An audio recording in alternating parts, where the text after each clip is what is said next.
This is episode 74. Let's begin.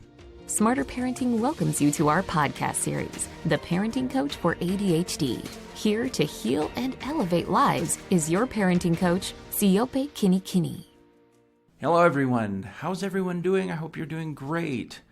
Today, during the podcast, we are talking to Dr. Samuel Gray and Dr. Donald Crohan, both of whom work for the Methodist Home for Children, which is located in North Carolina. Dr. Gray and Dr. Crohan are both psychologists, and they're actually shaking things up in the world of assessments. When your child is brought to a professional for a diagnosis, they often receive the diagnoses from the therapist or from the physician. The work that Dr. Gray and Dr. Crohan are doing is actually enhancing the way that we look at diagnoses and being sure that we cover all the bases so treatment is appropriate for our children.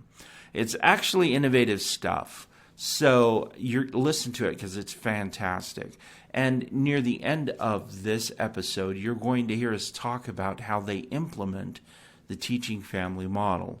Now, during the discussion, Dr. Crohan refers to it as the teaching model because it is a teaching model. But when he's mentioning that, just keep in mind that we're talking about the teaching family model.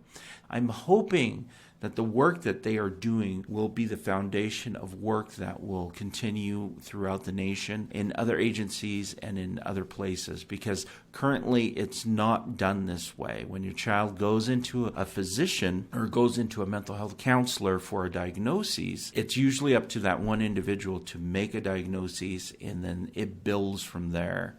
So the work that they're doing is fantastic. I think it's super helpful.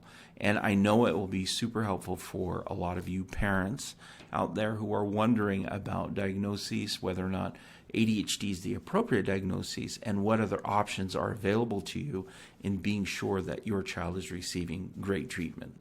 So Dr. Gray and Dr. Crohan. Yeah, we're both psychologists working for Methodist Home for Children. I oversee our assessment centers. And Dr. Crohan? I'm Dr. Don Crohan. I am the Director of Clinical Strategies and Outcomes. So I develop the programs and analysis for the entire agency, including the assessment centers. Okay. What's fascinating is they had presented during this conference about the importance of assessments.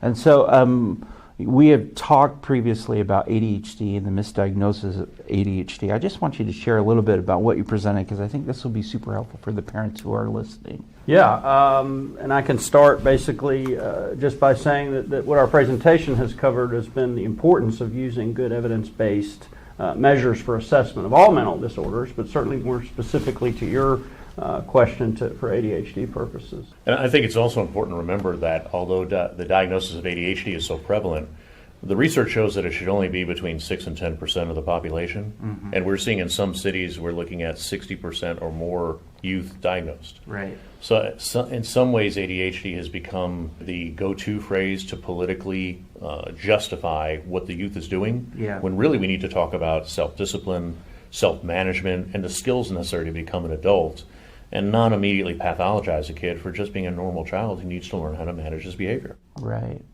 What I find interesting about the work that you guys are doing is the whole gamut of doing the assessment, the whole process. So can you explain how you guys are working with the youth in your area? Right. So we have youth who are referred to us through the juvenile justice system in North Carolina, and so our task is to do evaluations on them so that we can understand kind of who they are and what kinds of issues they're having, and to make the proper recommendations to hopefully prevent them from going further into the juvenile justice system and hopefully prevent them from becoming adult criminals. Right. And so Dr. Crohan has developed a fantastic system of assessment which we utilize to really evaluate these youth from an objective and evidence-based standpoint to understand what's going on with them. Okay. And so what does it look like? Let's say that the court refers a youth to you that has some behavioral issues. What do you do at that point? Well, the first phase, when they come in, there's a two-phase setup. The first phase is for them to get psychosocial, personality, educational, and IQ testing. And we were very careful in the development of these tests, or I should say in the selection of these tests, to make sure that none of them assume pathology. Okay. So it's a strength-based approach. We want to learn who the youth is before we treat or diagnose a youth as having any problems.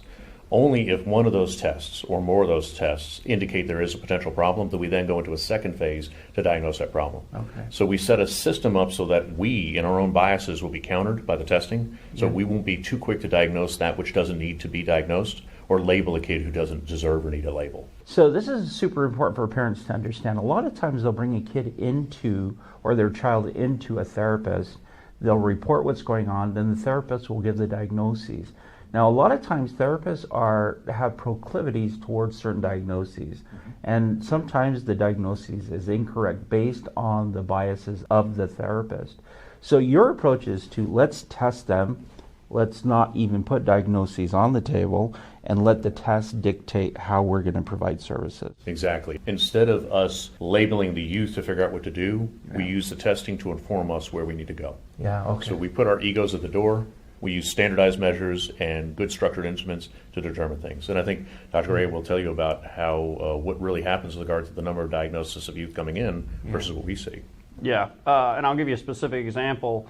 We had a young man who came in, and he was 14 years old at the time, carried a diagnosis of ADHD, and came into our center. And he was certainly fidgety and had some issues sitting still. But we did our testing with him, and we measured what was going on with him. And interestingly, what we found in our testing was that his attention and focus, and measures of attention and focus, showed he was able to pay attention and focus as well as most kids his age. And so the testing was really pointing against it in the other direction of ADHD, against ADHD.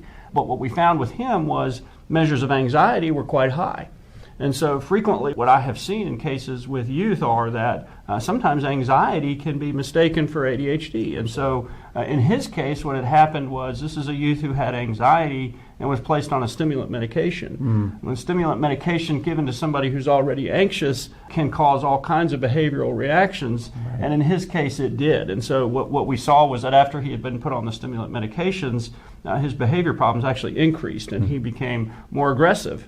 But what we were able to do through the testing was to identify that no, he did not have ADHD, but what he did have was high levels of anxiety, which were not responding well to a stimulant medication. Now, that's fascinating because, again, misdiagnoses leads to medication, and the medication is not appropriate for or his treatment. Or his treatment. Right, because some therapeutic techniques can actually be harmful to a child. Yeah. Now, this actually, to the parents who are listening, is very novel because this is not the way it's done. You guys are kind of shaking the boat in the way to approach this, although it seems very logical, like this should have been done years and years ago. To be honest with you, this was kind of my passion project. Okay. For years I've worked in this field, and I've never been able to do it the right way. Yeah. And I finally found a place that said they'd let me do it right. Okay. And so that's why I'm here, because it sure isn't for the amount of money I'm getting paid. Right. But I mean, really, I have confidence that we collaborate constantly. We use these tests with a great deal of fidelity, and I am confident that we make a big difference in these people's lives every day. And we're not just doing it and it looks good. We're seeing the results. We're doing outcome measurement to show that these kids, like you could share what happened with that youth later, these kids really benefit from our very short but informed intervention. So tell me, how long is the intervention that you guys provide? The first tier or phase of testing is about 1 week. Okay. We usually do a test per day, and then the second one depends on whether they need it. It depends on the number of tests they need. It could be anywhere between 1 and 4. Okay. So we could be done with testing within 2 to 3 weeks. Okay. And during that whole time, we're also gathering information from trained observers who are giving us behavioral observations. Documenting their behavior on a Exactly. daily, hourly basis. Oh, wow. Yeah. Okay. Yeah, so we're not just using just tests. Right. You're using observations from somebody else who can give you the information, unbiased. No offense to parents, but sometimes we're biased in our approach to our own children, and Right. so we'll report sometimes things that may not be completely accurate. And I think it's reasonable for parents to ask the question, what type of testing have you done on my youth to come up with this diagnosis? Because there are a lot of folks out here who are using the good testing and doing it properly. And that's not to say we don't see children who have ADHD, because we certainly have, but that's confirmed in our testing. And so then we know maybe they are already on the right track. But it is important to ask those questions, because there are a lot of cases of youth who come in who have not had that objective testing, who are carrying that diagnosis or carrying those medications, and sometimes parents just don't know that they need to ask those questions. That we need some objective testing before we diagnose this and confirm this. Okay. And I think it's also important for parents to be careful about the power of a label. Yeah. We get the perception that if we can put a name to something, we have power over it. Mm-hmm. Sometimes getting a label so that we feel like we have a handle on it is less important than getting the right information. Mm-hmm. But we're in a society where getting that label, getting that term, is what someone's expected to get as soon as they come into the center. Right. We take the time to get the right information, and we encourage anybody else to do the same thing. And I would say, too, that one of the interesting things that we found in measuring is that a lot of the youth who have come into our centers with diagnoses of ADHD, when they get into our centers and we're providing the teaching families model, they respond incredibly well to that. And so what we see very frequently with these youth is an immediate reduction in distress, immediate reduction in behavioral issues, and things that may have been mistaken for and diagnosed really just needed that proper kind of structure, discipline, organization, and a model of care to help them get in line. And so we see a lot of those kids respond well to it. So I would certainly encourage parents to try those things certainly before going down that road of looking at medication. Yeah, that has been the recommendation from other medical professionals too, is that first you seek a behavioral, you try and work it out, and then medication comes after you've done that if you feel like you need to continue to do that. So that's fantastic. Tell me about the teaching family model and the way that you guys implement it. Like you mentioned that it's effective.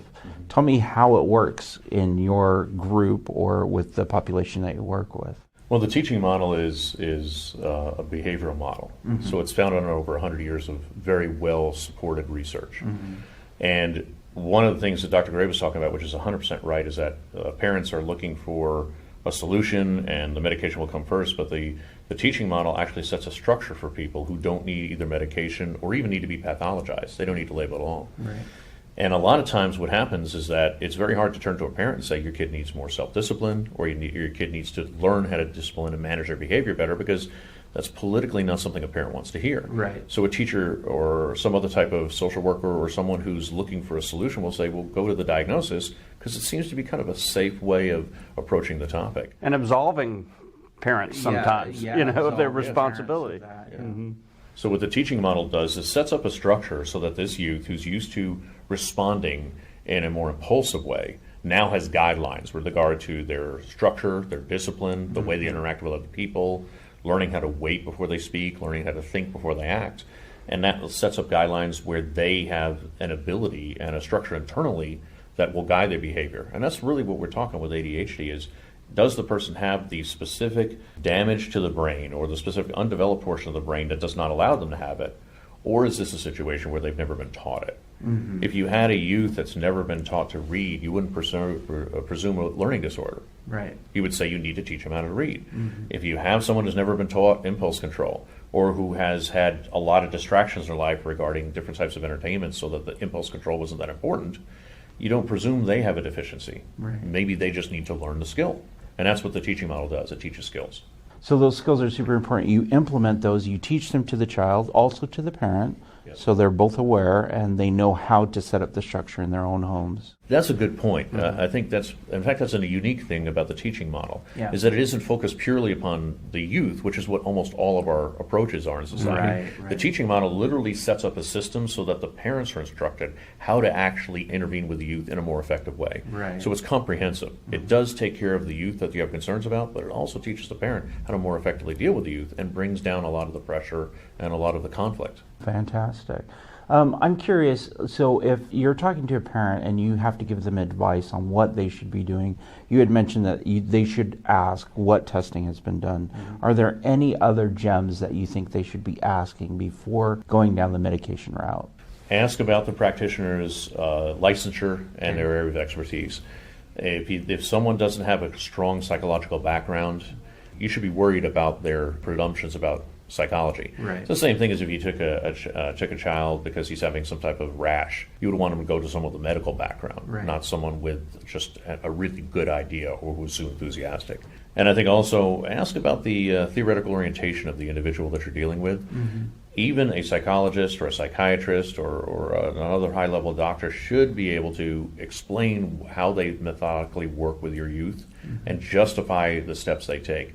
If you hear someone get defensive about that, that's not the right practitioner. Right. A practitioner needs to be confident and open. That's great. I actually make that suggestion as well to parents, that they need to be comfortable with who they're working with. And a lot of times you tend to just pick up whoever somebody recommends, but that may not be a good fit.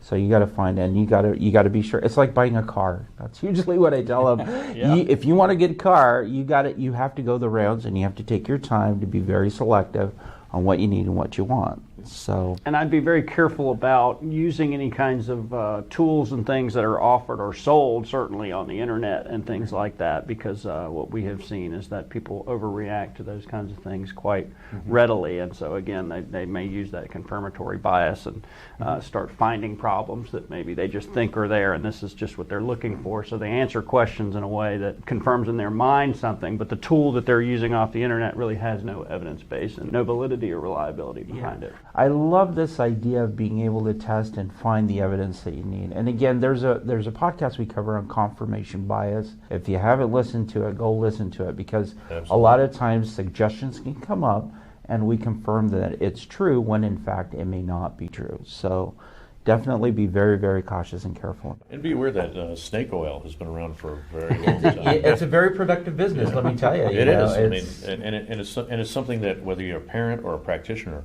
you've taken on the responsibility for someone else's life. Yes. Yeah. So when you do, you need to avoid following the trend or the theme or the fad. Right. And focus upon what does the science tell us. Yeah. Because science has been around for a long time, and science is not set up to be believed but challenged. So anybody who's practicing the science should be comfortable being challenged. And anybody who's engaging in the science needs to justify what they're doing. So like you said, I mean, the car analogy is a good one. Test drive your practitioner. Yeah. Check them out and make sure that they're able to answer all your questions. And if they're not comfortable doing it, probably because they're not comfortable with what their knowledge base. That's great. Is there any other gems of wisdom that you want to provide to parents who are struggling with children with ADHD? That's really a general question, I know, but I'm just kind of curious. No, it's a fair question. I think one thing is always look to see what your child can learn before you get a label on them. Yeah. We're not in a society that really supports self-discipline. Yeah. It's actually, in a lot of ways, in many circles, seen as a kind of a negative term. We don't talk about discipline in a positive way. But I think it's very hard for a young person growing up today to think of managing themselves, because there's so many messages that you're the result of what somebody did to you. Yeah. Or you're the result of how somebody offended you. Or you're the result of what somebody did to affect you. And ADHD, like so many other things that we see with these kids, is that they're not the result of what has been done to them.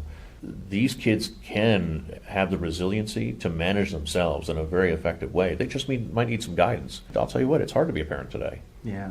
There's not a whole lot of support. Yeah, and I would just add to that one of the findings that we've found pretty consistently in our assessment centers with the youth that we're working with is that they don't seem to have enough structured pro-social physical activities in their life. And so whether a child has ADHD or not, but certainly with ADHD, it's very important to keep them involved in those kinds of things, because a lot of the lessons that they learn in those settings can help them develop those skills that they need to manage some of those symptoms. And so if you've got a child who's exhibiting a lot of sort of hyperactivity, get them engaged in activities, get them involved in more structured things, and frequently what you may find is it may be more of a developmental issue, and a child just needs to learn those skills, and they have opportunities to learn those skills if they're in those types of activities. And that's actually a very good point you bring up, which I think we as practitioners fail to acknowledge. Sometimes we need to not jump on the bandwagon and figure out what's wrong with the kid. Yeah. Sometimes you just need time to develop. Yeah. Childhood is awkward. And children are learning about the universe for the first time. And sometimes they do it in a clunky, awkward manner, which we all did. But I think we look back at our lives and think it was some streamlined 3-act play. Right. It wasn't. It wasn't. So, No. sometimes a kid needs time to make mistakes and needs time to stumble. But that's what we're there for. We're there to help pick them up again. Yeah. Not label them because they fell. I'm curious on your thoughts, and this may be a little off topic, but the role of technology now, because it is very different. I mean, I grew up at a time I had to listen for my mom yelling from the porch for me to come home. That's the way it worked. With the growth of technology, do you see more problems happening, or do you feel like that is a contributor to some of these issues that we're seeing? I think it's certainly a factor because what we have is children's attentions who are frequently pulled away. Moment's notice, and these the cell phones and other kinds of devices that call for their attention on a regular basis and pull them away from what's happening in the real world. And so they do develop, I've seen them develop sort of habits of inattention and that type of thing, which can very much be traced to technology at times. And so I think it's certainly a factor. But I just want to add to that. I agree with everything you said. I just want to add to it that we can't abrogate our own responsibility because a child can't use technology that we don't let them use. That's true. And a child can't become immersed in bad habits that we don't allow to develop. So whether we be parents that need to monitor our youth, or whether we need teachers who need to be not letting the technology take over the classroom, anybody in the environment who's dealing with children, we can't blame the technology, because even though it can contribute, we ultimately have the responsibility of shaping the environment. So I think we ultimately have to be careful we don't blame something when we have responsibility. We have responsibilities over those things.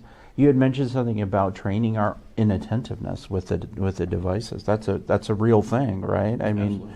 People can train themselves to be inattentive, and so they can obviously train themselves not to be inattentive. Is that a fair statement, would you say? Well, it's been proven in research. Okay. There's been a series of studies just in the last 2 to 3 years that have shown not only do you show less attentiveness with the increase of technological use. Hang on, I just got a text. Sorry. Yeah, we got to stop everything. Yeah. It's a little But also mood disorders. We Yeah. found that individuals, young people, the more they use technology, the more they use social media, the more we're finding difficulties with depression and social isolation. Yeah. And so again, it's not the technology that's the issue, just like it's not the drug that's the issue. It's not the weapon that's the issue. It's what we do with these things and whether we allow ourselves to externalize responsibility on an object as opposed to take the responsibility on how to manage all of these things. Right. Someone doesn't get really, really overweight by looking at food. No. Don't remind me. Anyway, I know there are practitioners listening as well to this podcast, because we always get questions from them as well. The biggest question on their mind is, how in the world do you pay for all those assessments? So what is the cost of doing all those assessments? It's expensive. It is It's expensive. expensive. And I think it needs to be noted that it's not only expensive in the tests themselves, Yeah. and then there's the scoring programs if you choose to use them. Some of the tests actually require scoring programs. They've been written up where it's almost possible to do it by hand now. But really, it's the expertise, and Yeah. I think that this again comes to an issue of priority. Yeah. You know, it's I run into this issue all the time where people are saying we can't afford this, we can't afford that. Well, then don't take on the job of treating kids. You know, if you don't want to take on the expense and the obligation to do it well, we would not tolerate a hospital that does not have pain medication when a youth's arm is getting set. We would not tolerate a hospital that does not have blood pressure cuffs and thermometers when they walk in and do the proper testing to set the stage of what care they need. Right. But we are very quick to tolerate social service environments that don't do triage type testing right off the bat. And I think it's a social challenge, and we as practitioners sometimes get caught up in all these other different types of debates or social issues, and we really need to be arguing for the expertise and the proper tools to treat people properly. Right. It's an obligation. Yeah.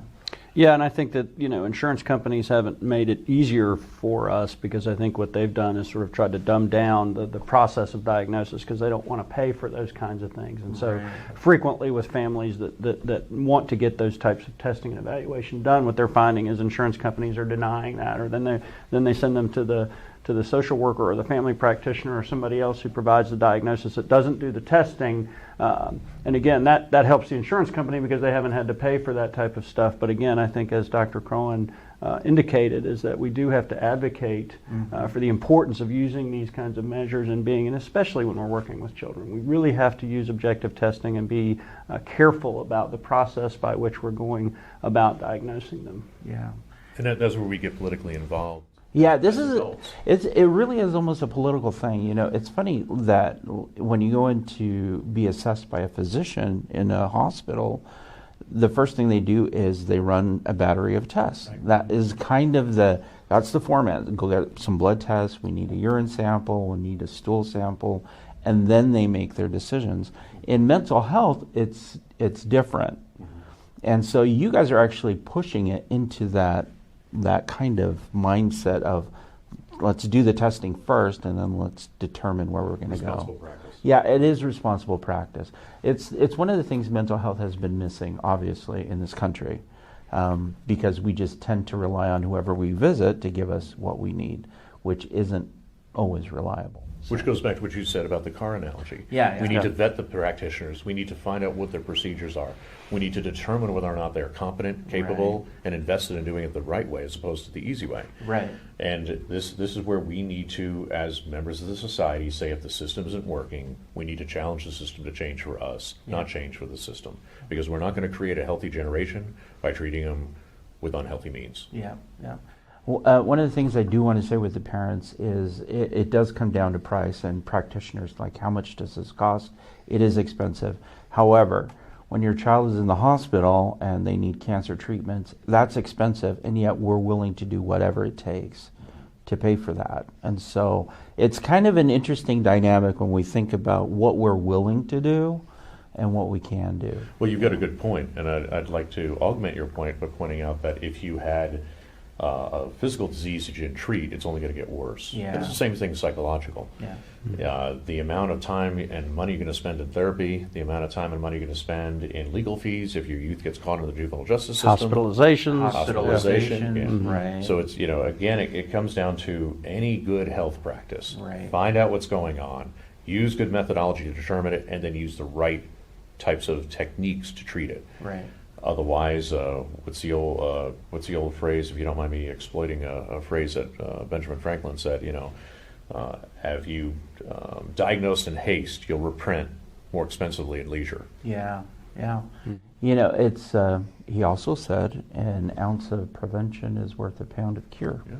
Which is, if you're willing to pay up front, then An you're hour of testing is worth a lifetime yes, of misdiagnosis. exactly, and a lifetime of constant visits to psychiatrists or therapists or whatever else. So it's worth it to do that up front. I am a strong advocate of what you guys are doing, and I hope it spreads like wildfire. I really hope it becomes adopted in all the agencies that deal with children. And we're not proud, so feel free to call on us. We accept Certainly not. all major credit cards and PayPal. Yeah. But no, we really want to get this message out, not because we think we're unique.